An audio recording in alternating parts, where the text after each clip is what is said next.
The cardboard box slips from my fingers, photographs spilling across the weathered porch boards like scattered memories. My grandmother's face smiles up at me from a dozen different moments in time while my cousin Bryce stands at the door, a stranger with a new key. "You can't be here anymore," he says, the words falling between us like stones. "This is my house now, I have the deed." I blink, certain I've misheard. For 3 weeks, I've scraped wallpaper, polished hardwood, and catalogued every treasured object in this farmhouse. I've spent my entire vacation restoring what Grandma Eleanor loved, my fingers raw from stripping paint, and my back aching from moving furniture. "What are you talking about?" The question comes out thin, barely audible above the autumn breeze, rustling through the maple trees Grandma planted when I was born. Bryce sighs like I'm a child refusing bedtime. "The property transfer happened months ago, everyone knows that. Everyone except me." My mind reels back to the family dinner after the funeral. Aunt Patricia's voice had been warm honey when she'd squeezed my hand across the table. "Since you were closest to Grandma, would you mind helping clear the house? We are all so busy, and you've always had such a special connection to the place."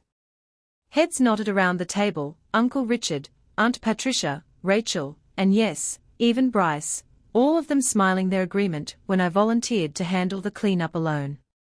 Not once did anyone mention the house no longer belonged to the family trust, as we'd always believed.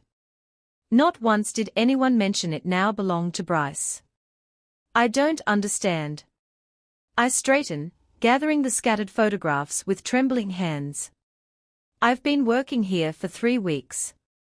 I've been cataloguing family heirlooms, restoring the original fixtures, and we appreciate that," Bryce cuts in, not sounding appreciative at all, "but now it's time for the professionals to take over. The family decided it would be best if I handled things from here. You've done enough." The trembling in my hands stops. 3 weeks of painstaking work flash before my eyes, the kitchen cabinets I'd stripped and refinished to their original oak luster, the antique light fixtures I'd carefully rewired, the heirloom quilts I'd cleaned and preserved. I reach into my back pocket and pull out my restoration journal, every expense, every hour meticulously documented. "I've invested over $6,000 of my own money in this house," I say, my voice finding its strength. "I replaced the bathroom plumbing, I restored the original hardwood floors, I preserved every family photograph and document I could find." Bryce's expression doesn't change. "That was your choice." My fingers fumble for my phone, scrolling to Aunt Patricia's name. She answers on the 3rd ring, her voice cautious when she hears mine. "Sorrel, dear, Bryce says the house is his. He's changing the locks." A pause. "Then, we thought it would be easier to just let Bryce handle it after you cleaned up." The words hit like a physical blow. "You knew." My voice cracks. "All of you knew when you asked me to spend my vacation clearing out the house. Sorrel, try to understand. Bryce has such good plans for the property, and you were always so attached to all those old things." We thought I hang up before she can finish. The autumn sun slants across the porch, where I'd spent countless afternoons with Grandma Eleanor, shelling peas and listening to her stories. My entire savings account emptied into a house that was secretly given away. My vacation time spent honoring a grandmother whose memory the family had weaponized against me. The betrayal burns cold in my chest as I look up at Bryce, still waiting in the doorway that should have welcomed me home. They knew I would say yes. They knew I would pour my heart into preserving Grandma's legacy. They counted on it, and they used me anyway. 2 days later, the county courthouse looms before me, red brick and white columns that once seemed dignified now appear imposing. Inside, the records clerk eyes me with bored indifference as I request the property transfer documents for Grandma Eleanor's farmhouse. "Transfer was finalized 6 months ago," she says, sliding a manila folder across the counter. "Pretty straightforward case." My fingers tremble as I open the folder. There it is, Grandma's signature, wavering but legible, transferring full ownership to Bryce Flint. The date stamps mock me. The 12th of February, exactly 6 months before she passed away. The room tilts slightly as I scan the additional notation at the bottom. Transfer pursuant to family agreement. Transfer pursuant to family agreement. Family agreement. The words burn into my retinas. I stumble outside, collapsing onto the courthouse steps. Morning sunlight slants across the town square, but a chill spreads through my body despite the warmth. The nausea rises in waves as the pieces click together, the family dinners I wasn't invited to, the hushed phone calls that stopped when I entered rooms. Aunt Patricia's calculated request for me to help clear the house. My phone buzzes with a text from Mrs. Winters, Grandma's neighbor. Contractors just arrived at Eleanor's house. They are measuring the rooms and talking about gutting the kitchen. Is that right? I scroll through Bryce's social media, finding what I feared: plans for Maple Creek farm stay, complete with modernized interiors and booking information. The historical farmhouse Grandma lovingly maintained for 50 years reduced to an Airbnb investment opportunity. My stomach lurches. They are erasing her, erasing us. Uncle Richard's house sits on a hillside overlooking the valley, its manicured lawn a testament to his successful accounting practice. I park my rusted Honda beside Aunt Patricia's gleaming SUV and Rachel's compact car. The gang's all here. The living room feels like a tribunal. Uncle Richard and Aunt Patricia occupy the leather sofa while Rachel perches uncomfortably on an ottoman. I remain standing, surrounded by framed family photographs, holiday gatherings, birthday celebrations, reunions, none containing my face. This wasn't personal, Sorrel, Uncle Richard says, leaning forward with practiced composure. It was practical financial planning. Practical. My voice comes out steadier than I feel. Tricking me into spending 3 weeks and $6,000 restoring a house you'd already given away. Uncle Richard sighs.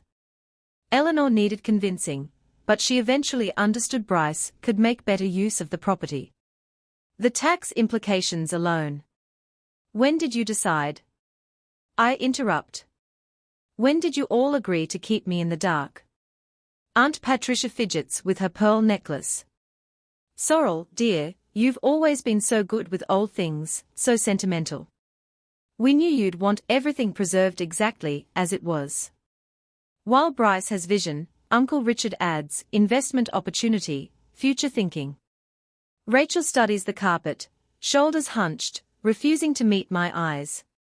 So I'm the family fool? I ask, the silence that follows answering more clearly than words could.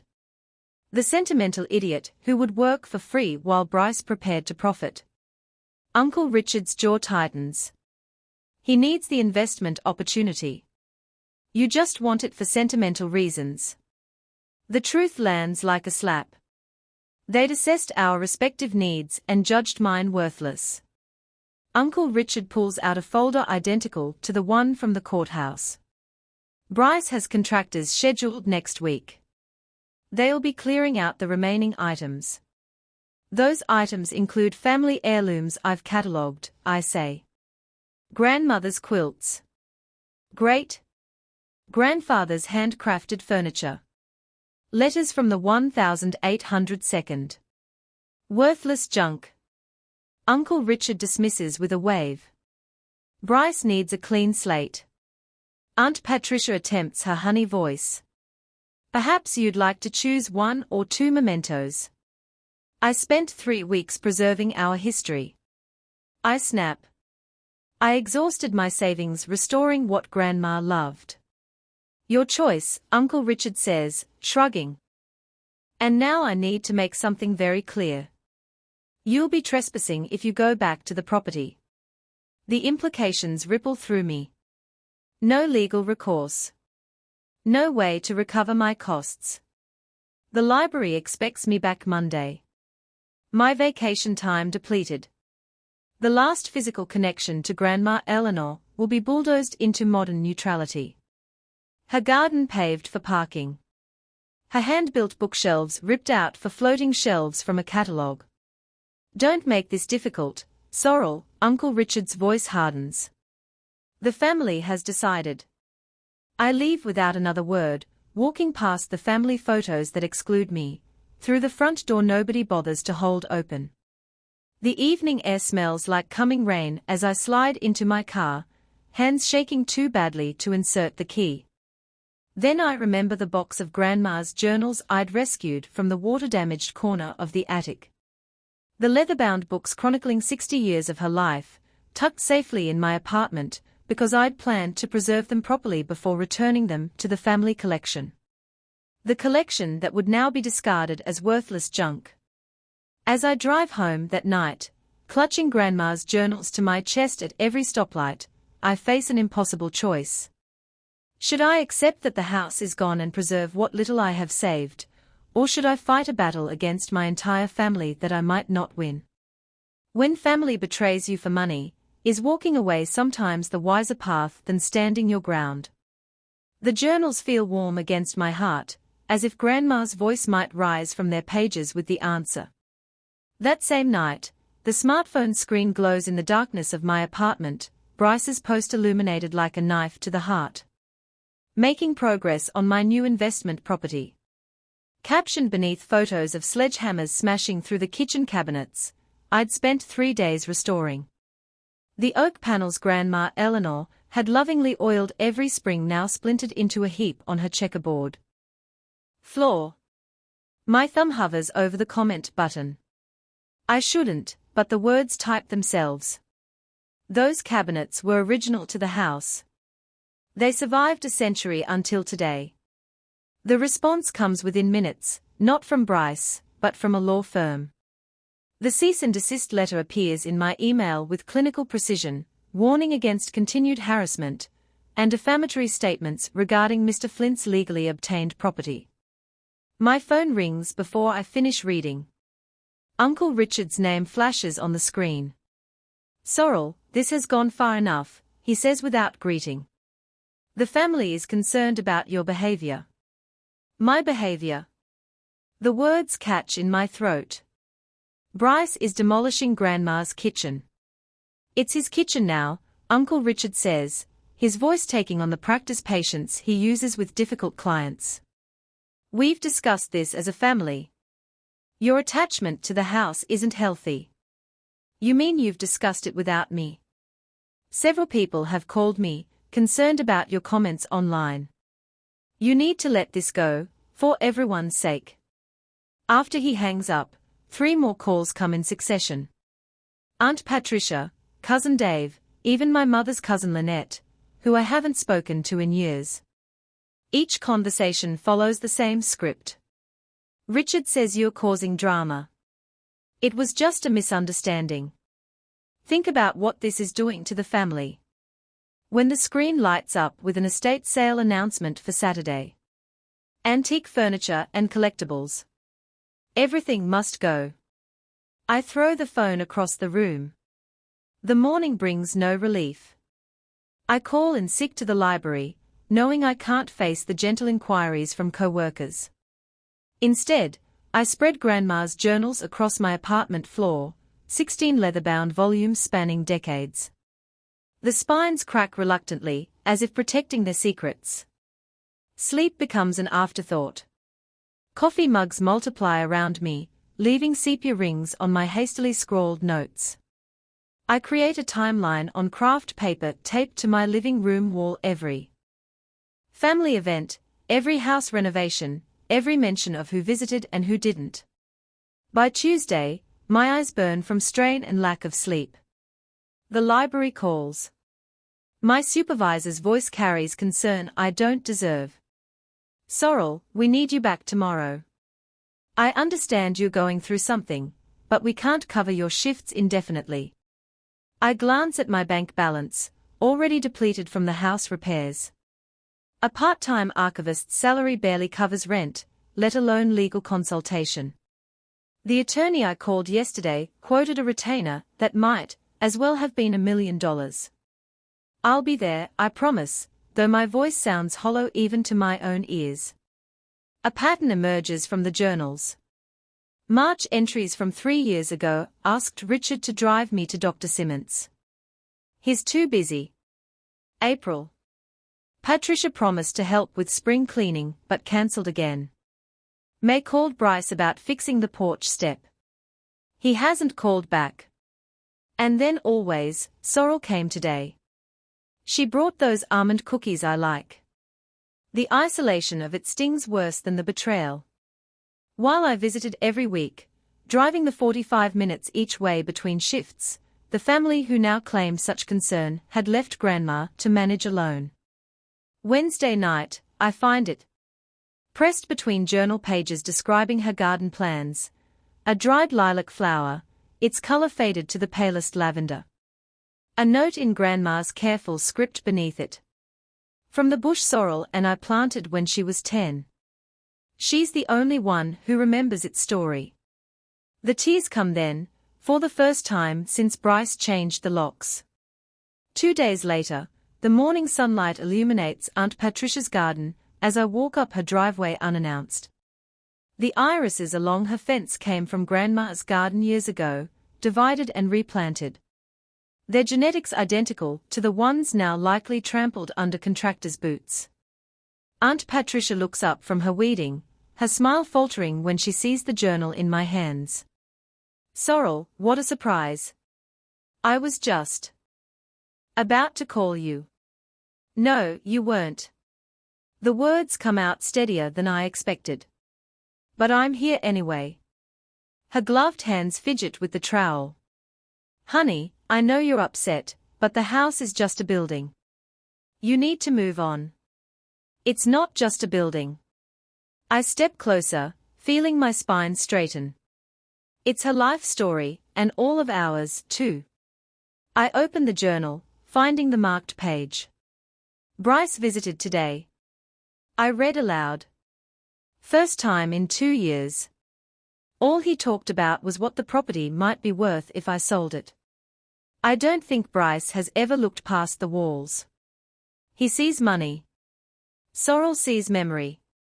Aunt Patricia's face changes as I turn to another flagged page. Richard and Patricia came for Christmas dinner. They brought a man from the bank. They think I don't notice how they whisper when I leave the room. They don't realize how quiet this house becomes when everyone leaves. How it echoes with all the people who aren't here anymore. They indication. My voice breaks, but I continue. Sorrel called to check if I needed anything from town. She's the only one who asks. The others just tell me what I should do. Aunt Patricia's face has lost its carefully maintained composure. She reaches for the garden fence to steady herself. I didn't know she felt abandoned, she whispers. You never asked. The realization hits me suddenly. I'm not fighting for ownership. I'm fighting for preservation of what the house represents. For the stories that would otherwise be hauled away with the furniture Bryce deems worthless. The next morning, Mrs. Winters appears at my apartment door. Grandma's neighbor of 40 years stands ramrod straight despite her 86 years, a manila envelope clutched in veined hands. I've written down everything, she announces, pressing the envelope into my hands. How you shoveled Eleanor's walk every snowfall. How you drove her to every doctor's appointment last year.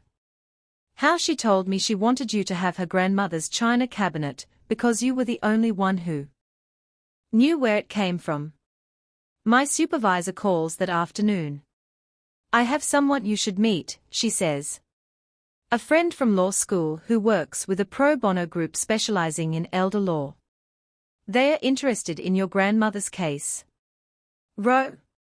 For the first time in weeks, hope flickers. Where my family values property and investment opportunities, these strangers value history and relationships. They strengthen my resolve to honor what remained unwritten in Grandma's will, but clear in her journals her wish that her life's memories be preserved. That night, I compile everything for a formal challenge to the title transfer. The journals document Grandma's confusion during the period when she signed the papers. Mrs. Winter's testimony confirms the pattern of neglect. My meticulous restoration log proves the investment I made in good faith. As I prepare to email the documents to the legal aid group, my phone chimes with a text from Rachel, who has remained conspicuously silent throughout the family drama. I need to talk to you before the hearing. I know something about the day Grandma signed those papers. On the confrontation day, the courthouse feels foreign yet familiar, like Grandma's house after Bryce gutted the kitchen. I stand at the podium, Restoration Journal open before me, my voice steadier than my hands. Your Honor, over 3 weeks I invested $6,000 and 200 hours restoring Eleanor Flint's historic farmhouse. I maintain unwavering eye contact with Judge Harmon, a man whose silver hair and weathered face remind me of the farmers who used to visit Grandma's porch. I replaced period-accurate fixtures, preserved original hardwoods, and catalogued family artifacts dating back to 1892. I slide 8 before and after photographs across the bench. Each image tells its own story. The kitchen cabinets restored to their original oak luster, the hand-painted dining room trim I'd spent 3 days carefully reviving. I undertook this work, believing I was honoring my grandmother's wishes and preserving our family legacy. My voice catches slightly. At no point was I informed the property had been transferred to my cousin 6 months prior. The judge examines my meticulously organized expense receipts, then glances toward Bryce and Uncle Richard. His eyebrows lift slightly as he studies the property transfer documents.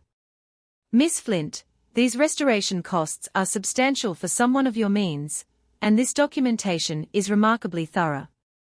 He taps my grandmother's journal. And these personal writings, they suggest your grandmother had specific intentions for the property's preservation. Before I can respond, Bryce springs to his feet, his expensive suit a stark contrast to my thrift store blazer. She stole those journals from my property. His voice echoes through the courtroom. Those are private family documents she removed without permission after the legal transfer. The outburst ripples through the small courtroom. From the corner of my eye, I spot Rachel shifting uncomfortably in her seat behind Uncle Richard. Your Honor, Bryce continues, my cousin is manufacturing a sentimental case because she's upset about not inheriting. That's not true. The small voice comes from the back of the courtroom. Rachel stands, her hands visibly trembling. I was there when Grandma signed those papers. Rachel's voice strengthens as she steps forward. Uncle Richard told her it was just financial planning to avoid probate taxes. Grandma kept asking if Sorrel would be okay with it.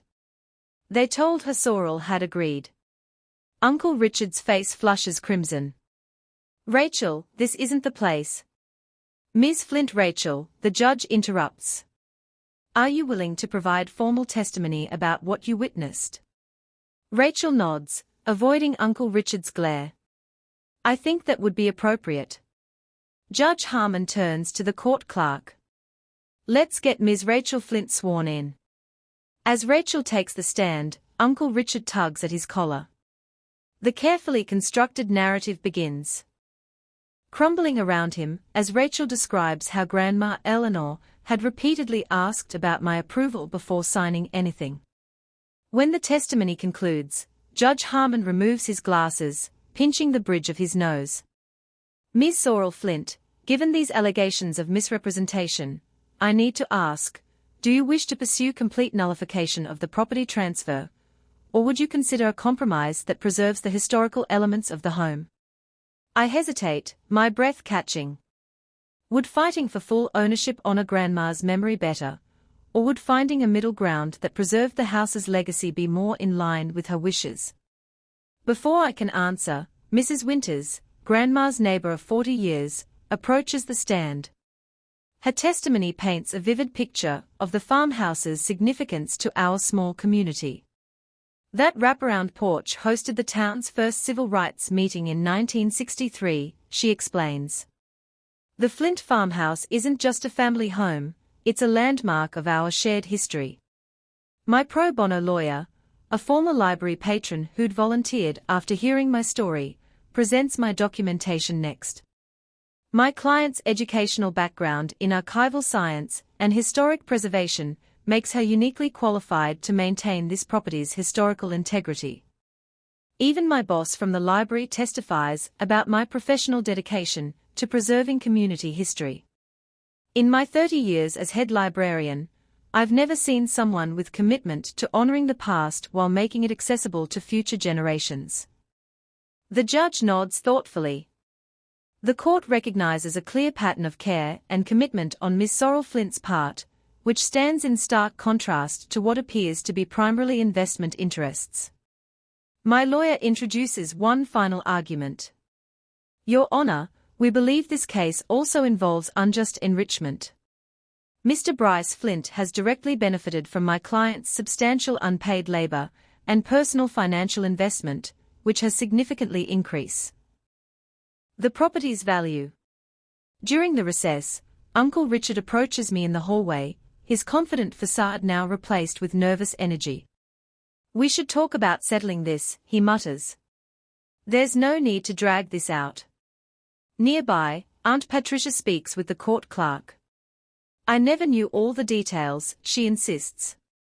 Richard handled the paperwork. The final blow comes when Bryce's contractor takes the stand, confirming that many of the historical elements I'd painstakingly preserved have already been removed or destroyed. The original banister was torn out Tuesday, he admits, and the built-in china cabinet from the dining room is sitting in a dumpster behind the property. As the day's testimony concludes, Judge Harmon taps his gavel. I'll render my decision after reviewing all documentation, including Mrs. Eleanor Flint's journals. Court is adjourned until tomorrow morning. I gather my papers, the weight of Grandma's journals heavy in my hands. For the first time since this began, I feel something beyond betrayal, something that feels surprisingly like hope. Next day, the courthouse steps feel cold beneath me as Uncle Richard approaches, his shoes clicking with each deliberate step. Aunt Patricia hovers behind him, her fingers twisting her pearl necklace. Bryce stands slightly apart, arms crossed over his chest, jaw clenched. Sorrel, Uncle Richard's smile stretches too thin across his face. We should talk before we go back in there. I clutch my folder of documents closer.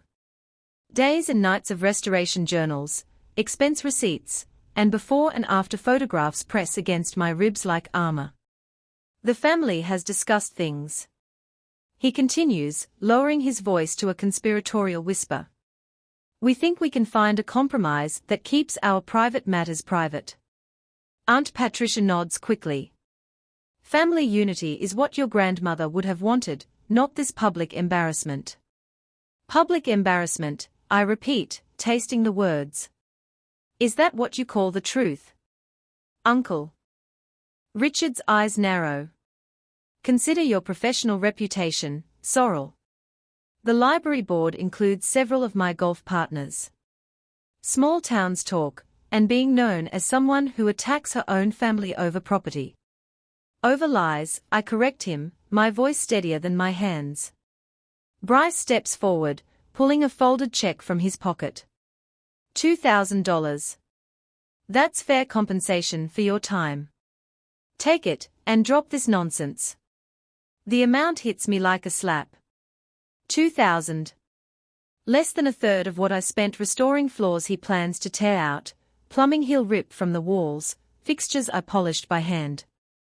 That's your idea of fair? The folder in my arm suddenly feels heavier with purpose. The bailiff calls us back inside before anyone can answer. The courtroom wood gleams under fluorescent lights as I approach the stand.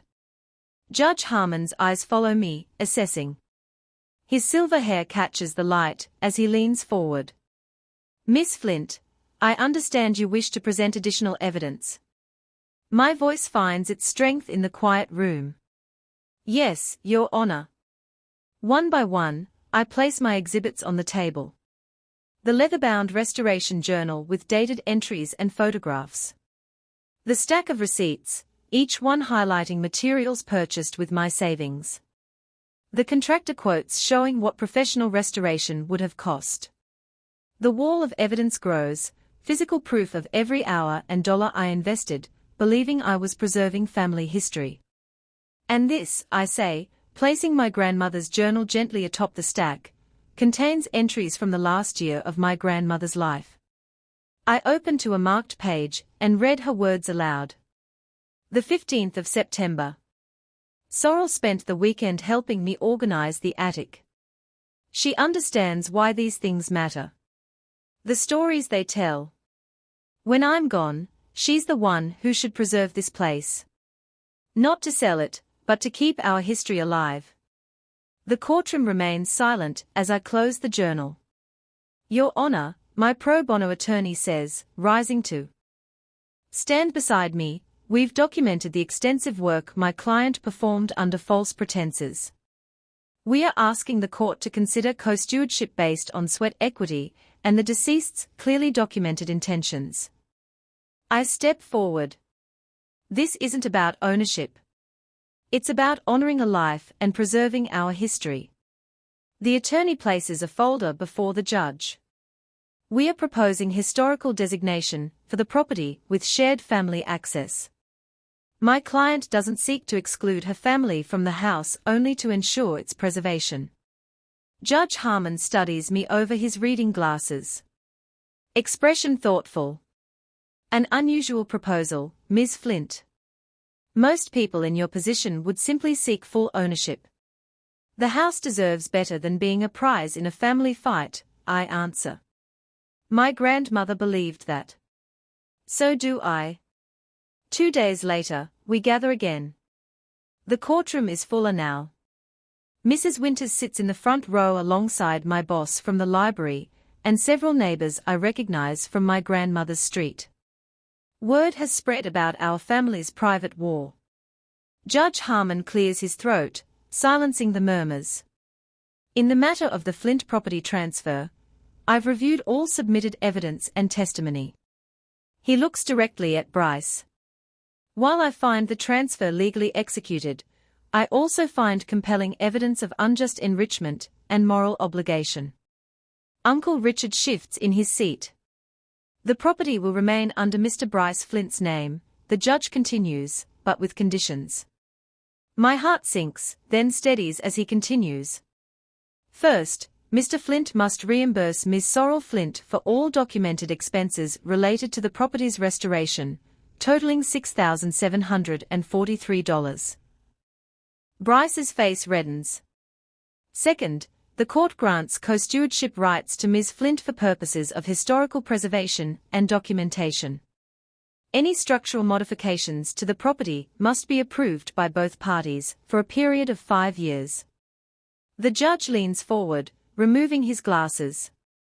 This house represents significant family history, Mr. Flint. Your grandmother's journals make clear her intentions regarding preservation. While she may have signed the property to you, the court finds a clear moral obligation to honor the spirit of her wishes. As we rise, a woman approaches with a notepad. Millbrook Gazette, she says, smiling.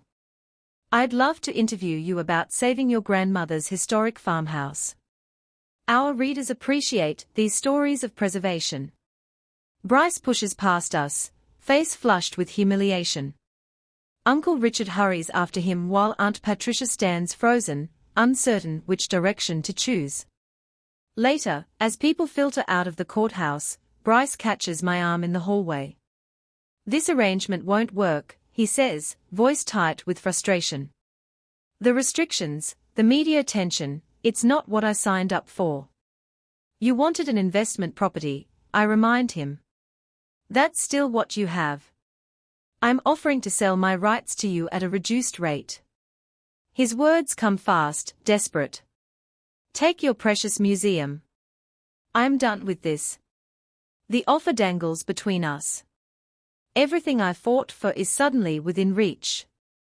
But my bank account holds barely enough for next month's rent after everything I've spent.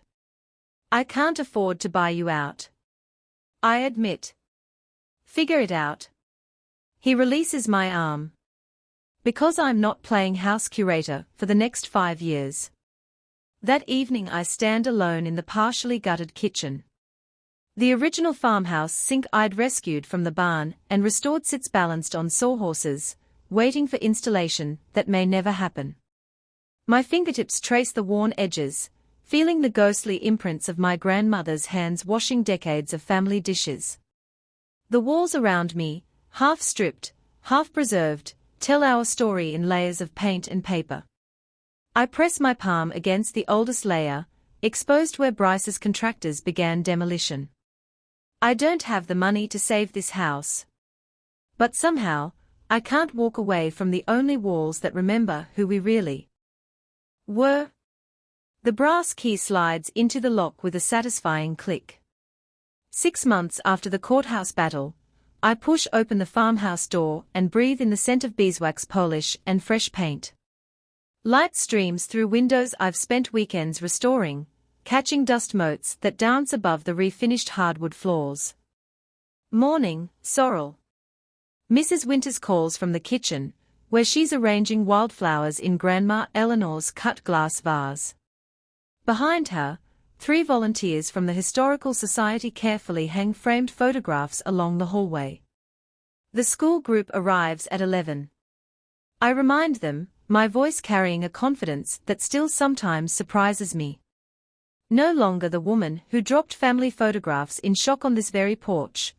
I now move through these rooms with purpose, pointing out original fixtures, and sharing the stories embedded in every corner. The library board's decision last month still feels like a dream, a partial leave to develop what we are calling the Memory House as a community archive project. Every family deserves to have their history preserved, I told them during my presentation. Not just the wealthy or famous. In the kitchen, the same space where Bryce had planned to install granite countertops and tear out the hand-built cabinets, 20 folding chairs form a semicircle. The worn oak table that's witnessed 4 generations of family meals now holds pamphlets about our community preservation initiative. I smooth my hand over its surface, feeling the slight depression where Grandma Eleanor rolled out pie crusts every Sunday. Is this where people will share their stories? Asks Deanna, one of the high school volunteers. This is exactly where people have always shared their stories, I answer, placing a vintage tape recorder at the center of the table. Now we are just making sure those stories get preserved. The front door creaks, and I turn to find Uncle Richard standing awkwardly in the hallway, a cardboard box clutched in his arms. I found these in the attic, he says, not quite meeting my eyes. Seemed like they belonged here. Inside the box, albums filled with photographs spanning 7 decades, each one meticulously labeled in Grandma's handwriting. Thank you, I manage, the words coming easier than I expected. When he leaves, I join the small gathering in the parlor. Mrs. Winters, the legal team that fought pro bono for our compromise, and 3 colleagues from the library who've spent weekends stripping wallpaper and cataloging artifacts. Look what I rescued, Rachel announces, pushing through the door with Grandma's maple rocking chair balanced awkwardly in her arms. Bryce had it in storage. I told him it was either coming back here, or I was telling the newspaper about the missing journal pages. We place it by the window where Grandma always sat, angling it to catch the afternoon light. Jennifer from the legal team raises her teacup to Eleanor Flint, who knew houses remember who loved them. We drink to that, teacups clinking in the sunlight. Later, as the first school group files through the front hall, their voices bright with curiosity, I stand on a stepladder and carefully mount a brass plaque beside the door. In memory of Eleanor Flint, because houses remember who loved them. The grant funding came through last week, making the Community Memory Library official. I scan the faces of children settling cross-legged on the parlor floor for our first Storytelling Saturday program. Before we begin, I unfold the letter Rachel finally gave me last month. Thank you for fighting for something we didn't even know we were losing, she wrote in shaky handwriting. As I place Grandma's teacup back on the windowsill where she always kept it, I wonder about the memories in your own life. Are there places or things that hold your family's stories? And if they were threatened, would you find the courage to stand up for them, even when standing alone?